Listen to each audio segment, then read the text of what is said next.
My name is David, and in this video, I'm going to run you through the program of Exercise 9. In the last 3 weeks, we have been working on a program to simulate a simple version of a blackjack game. For this week, however, we were asked to simulate a real-life blackjack game with some specific rules set by the instructor. Along with many changes I made throughout the code, which I'll walk you through later, I added a player class and a dealer class to our program. Let's run the program. Here, we were asked to enter the number of players, and once we enter, in this case 4, we have to give names to each player. I'll be the first player, Caleb from the class can be the second, Al could be the third, and Instructor Dennis can be the fourth. Once I press enter, we get a bomb of chaos here. We see a first pass that represents the first time the dealer gives 2 cards to each player.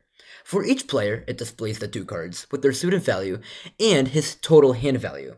We also see a second pass, where the dealer gives a third card to the player whose hand is below 17. Next we see the dealer's pass, that displays the dealer's play, because nobody won. After the dealer's play, we see the winner.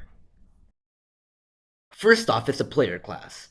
The player class consists of 2 private attributes to represent the player's name and hand. We have a constructor to initialize the attributes, and getters and setters to give access to those attributes from outside the class. Next we have other methods, such as the add card to hand method, which represents when a player decides to hit in this turn, and the get hand total method, which simply gets the calculation of all the card values in the player's hand. The player class ends with the method display player info. This simply prints the name, his hand cards, and his total hand value. It prints his hand cards using the show old cards method from the hand object. Over at the dealer class, we see 3 private attributes for the dealer. The deck to represent the table deck of cards, the players represented by an array list of type player, and the weird looking attribute called dealer player. Because at one point the dealer also plays a hand, he is a player as well. Here we have a constructor to initialize those attributes, and the getters and setters for both the deck and the players. We have the add player method that is used to add a player to the array list of players. I'll show you where this is used in a minute. The do dealer hint method deals the card to the player by getting a card and removing it from the deck, using the get and remove card from deck method from the deck of cards class, and adding it to the player's hand. Next we have the start deal method. This method simulates the start of the game when the dealer deals 2 cards to each player. It does this by using a for loop.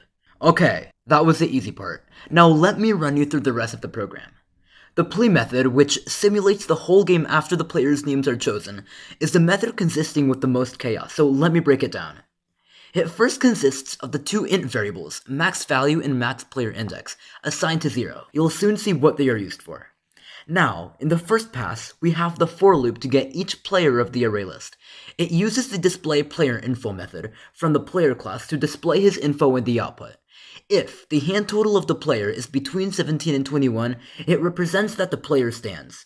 So at that point, we check whether the player's hand total is higher than the current best. If so, we store it as the best thus far, assigning the hand total to max value and the current player's index to max player index. Moving on to the second pass, we have another for loop to give 1 more card for those who have hand totals less than 17. Once played, we display the player with their new hand. We check whether the new total is higher than the current best, and if so, we update it. Now that we are done with the 2 passes, we check whether someone has a hand total of 21 by checking max value. If so, the player wins. If not, the dealer plays. The dealer deals 2 cards with these 2 do dealer hint methods. Next, we have this if statement to add 1 more card to the dealer's hand if his hand total value was below 17. If the dealer's hand total is greater than the best player's hand total but less or equal than 21, the dealer wins.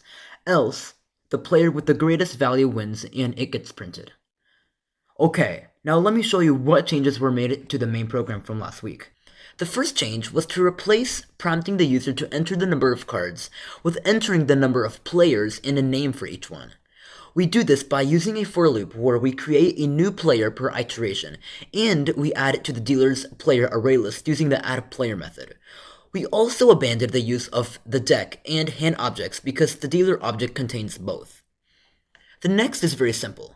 We just start the deal and call the play method. These methods do the magic as I explained earlier in the video.